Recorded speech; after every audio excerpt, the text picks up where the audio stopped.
जे बोवे ललका गेहूँ माँ के बोवेला कपास के बोवेला कपास के जे रोपेला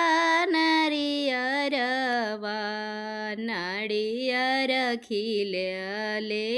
आकाश नारियर खिलले आकाश ससुरजी बोवथिन लाल गेहूँ माँ भैंसुरजी बोवलन कपास भैंसुरजी बोवलन कपास स्वामीजी बोवथन रोपथ नारियरवा नारियर खिलले आकाश